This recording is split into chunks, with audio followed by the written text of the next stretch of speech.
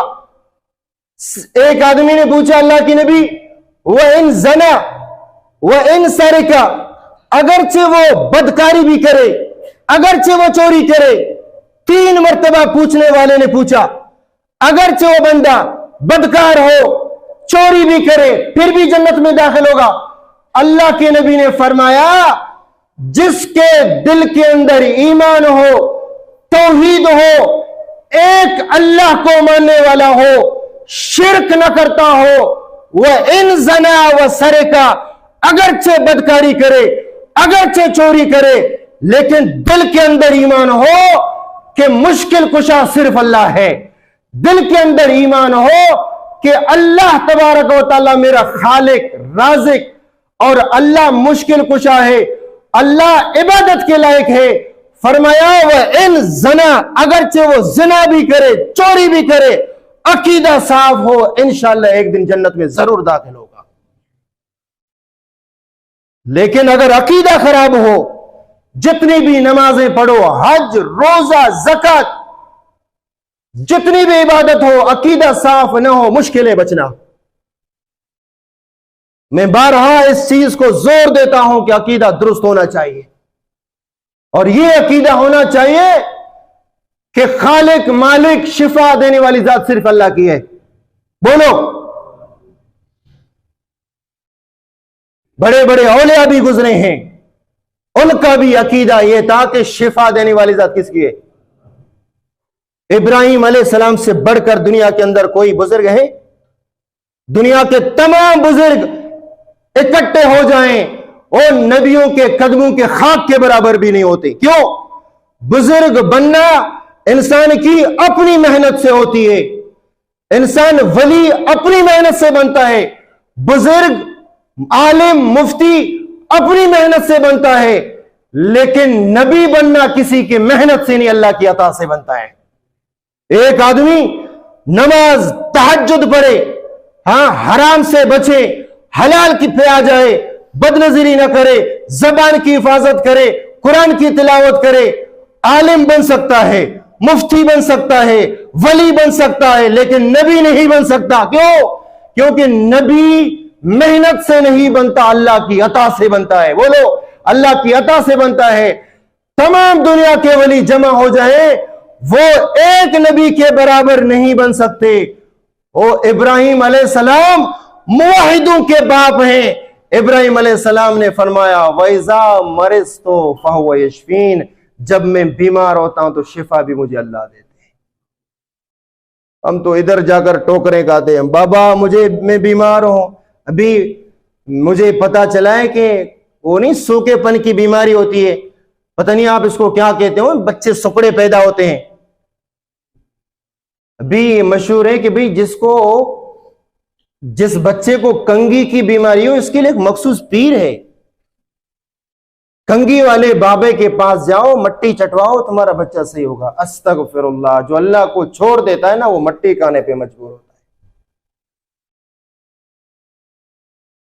آپ مجھے بتاؤ، اگر یہ عقیدہ رکھے اور آپ یہ کہو کہ نماز مجھے نجات دے گی، یہ روزہ آپ کو نجات دے گا، یہ قرآن کی تلاوت آپ کو نجات دے گی، نبیوں کا عقیدہ یہ تھا وَإِذَا مَرِضْتُ فَهُوَ يَشْفِينِ، اللہ ہر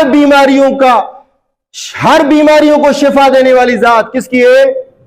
ہمارے یہاں تقسیم ہے، سر درد کے لیے الگ بابا ہے، ٹانگوں کے درد کے لیے الگ بابا ہے، پھیلیا کے لیے الگ بابا ہے، اور متے جو سور کے لیے الگ بابا ہے، کھنگی کے لیے الگ بابا ہے۔ میں کہتا ہوں تمام بابوں کو شفا میں چھوڑ دو، ان کی تعلیمات پر عمل کرو، شفا صرف اللہ سے مانگو۔ شفا کس سے مانگو گے؟ اولاد کس سے مانگو گے؟ اولاد دینے والا اللہ، تو اولاد کو شفا دینے والا بھی اللہ ہے۔ للہ ملک السماوات والارض یخلق ما یشاء یہب لمن یشاء اناثا ویہب لمن یشاء الذکور او یزوجہم ذکرانا واناثا ویجعل من یشاء عقیما۔ زمین کی بادشاہت اللہ کے پاس، آسمان کی بادشاہت اللہ کے پاس۔ جس کو اللہ بیٹی دے دے اللہ کی مرضی، بیٹا دے دے اللہ کی مرضی۔ او یزوجہم ذکرانا واناثا، جس کو اللہ جوڑے دے دے اللہ کی مرضی۔ وَيَجْعَلُ مَن يَشَاءُ عَقِيمًا، جس کے تالے اللہ لگا دے کوئی اس کو اولاد دینے والا نہیں۔ قرآن کہتا ہے اللہ اولاد دینے والا بھی اللہ، شفا دینے والی ذات کس کی ہے؟ بولو اللہ ہے۔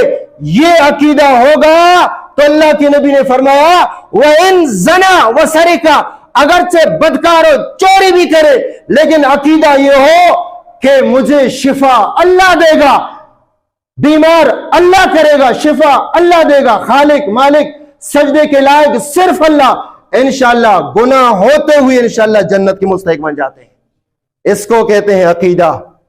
اتنا چیخنے چلانے کے باوجود وہی باتیں سامنے آ رہی ہیں، تو اس کا مطلب ہے ہمارے دل ہے ہی نہیں، یا قرآن کو ہم سمجھتے نہیں ہیں، یا تو ہم بیزار ہیں اس قرآن سے، جو ہم نے سوچا ہمارے ذہن کے اندر اسی پر عمل کرتے ہیں۔ عطا اللہ شاہ بخاری نے کہا ہندوستان والو تمہارے دل ہے ہی نہیں۔ بارہا میں تمہیں کہتا ہوں قرآن یہ کہتا، قرآن یہ کہتا، قرآن یہ کہتا ہے، یا پتہ نہیں ہے سمندر کی لہروں کی اتنی تیز آواز ہے کہ ہماری آواز جاتی ہی نہیں آگے اتنی، اور مجھے کوئی تقریر نہیں آتی۔ 11 سال سے میں یہی کہہ رہا ہوں کہ اگر نجات چاہتے ہو خدا کی قسم توحید پہ آ جاؤ بس۔ بزرگوں کے قدموں کی خاک ہماری آنکھوں کا سرما ہے، لیکن نجات دینے والی ذات صرف اللہ کی ہے، پیدا کرنے والی ذات صرف اللہ کی ہے، اولاد دینے والی ذات صرف اللہ کی ہے۔ اگر اولاد دیں اللہ کی مرضی، اولاد نہ دیں یہ بھی اللہ کی مرضی۔ آپ مجھے بتاؤ اللہ کے نبی کی 11 بیویاں تھیں، اولاد صرف خدیجہ سے ہوئی، آپ مجھے بتاؤ۔ آپ مجھے بتاؤ زکریا علیہ السلام محراب پہ مصلی پہ دعا فرما رہے ہیں، اللہ تبارک و تعالی مجھے نیک اولاد عطا فرما۔ زکریا علیہ السلام اللہ سے مانگ رہے ہو، ہم جا کر اور ہم یہ کہتے ہیں اللہ میری، اے بابا میری آپ کے سامنے، آپ کے اللہ کے سامنے، اللہ میرا سنتا نہیں، اللہ تیرا موڑتا نہیں۔ استغفر اللہ، قرآن کہتا ہے ادعونی استجب لکم، مجھے پکارو میں تمہاری دعا قبول کرتا ہوں۔ دعا کرے اللہ تبارک و تعالی ہمیں توحید پر زندہ رکھے۔ ہاں ایمان اصل چیز بتا رہا ہوں۔ ایک بزرگ نے کہا کہ موت کے وقت تک ایمان کیسے سلامت رہتا ہے۔ ایمان محفوظ ہونے کے لیے میں تدبیر انشاءاللہ آپ کو بتاتا ہوں، اللہ زندگی دے اندر جمعے کو بیان کریں گے۔ ایک بزرگ نے کہا کہ اگر آپ یہ چاہتے ہیں کہ آپ کا ایمان موت کے وقت تک سلامت رہے، ایک بزرگ وہ میرے ذہن میں اس کا نام نہیں آ رہا ہے، وہ اگلے جمعے کو میں آپ کو اس کا نام بتاتا ہوں۔ تو اس بزرگ کے بارے میں آتا ہے پوری زندگی اس کے چہرے پر مسکراہٹ نہیں تھی۔ تو کسی نے پوچھا آپ ہنستے نہیں؟ میرے خیال سے فضائل اعمال میں بھی ہو سکتا ہے روایت ہو، آپ کے چہرے پر کبھی ہم نے مسکراہٹ نہیں دیکھی۔ تو کہا میں مسکراؤں، پتہ نہیں یہ ایمان کو میں بچا کر لے جانے میں کامیاب ہو سکتا ہوں کہ نہیں، پھر میری مسکراہٹ کا کیا فائدہ؟ لوگوں نے ذکر کیا کہ مرتے دم تک کسی نے اس کے چہرے پر مسکراہٹ نہیں دیکھی، اور جس وقت اس کو مرنے کے بعد تختے پہ بٹھایا نا اس کے چہرے پر مسکراہٹ نظر آ رہی تھی۔ گویا دنیا کو یہ بتا دیا کہ رب کائنات کی قسم میں اپنے ایمان کو بچانے میں کامیاب ہو گیا۔ علماء نے لکھا ہے کہ آپ عہد کریں اللہ کے سامنے، اللہ یہ میں اپنا ایمان آپ کے حوالے کرتا ہوں بطور امانت کی۔ اب سب یہ کہو اللہ ہم اپنا ایمان آپ کے حوالے کرتے ہیں بطور امانت کے، اور یہ امانت ہمیں موت کے وقت واپس کر دینا۔ اب یہ انشاءاللہ ہوگا، اللہ امانت میں خیانت نہیں کریں گے۔ جس وقت ہماری روح نکل نہیں ہوتی، اللہ تبارک و تعالی ہماری امانت ہماری واپس کر دیں گے۔ بولو اللہ ہماری امانت ایمان کی، یہ ہم آپ کو بطور امانت کے دیتے ہیں۔ بولو اللہ ہم آپ کو بطور امانت کے دیتے ہیں، موت کے وقت ہمیں واپس کر دینا، موت کے وقت ہی ہمیں واپس کر دینا۔ انشاءاللہ روح نکل نہیں ہوتی ہے، اللہ تبارک و تعالیٰ آپ کی امانت آپ کو واپس لوٹا دیتے ہیں۔ اللہ تبارک و تعالیٰ سے دعا کریں اللہ ایمان کی دولت نصیب بھی فرمائے، اللہ موت کے وقت کلمہ لا الہ الا اللہ پڑھنے کی سعادت بھی نصیب فرمائے۔ وآخر دعواہم الحمدللہ۔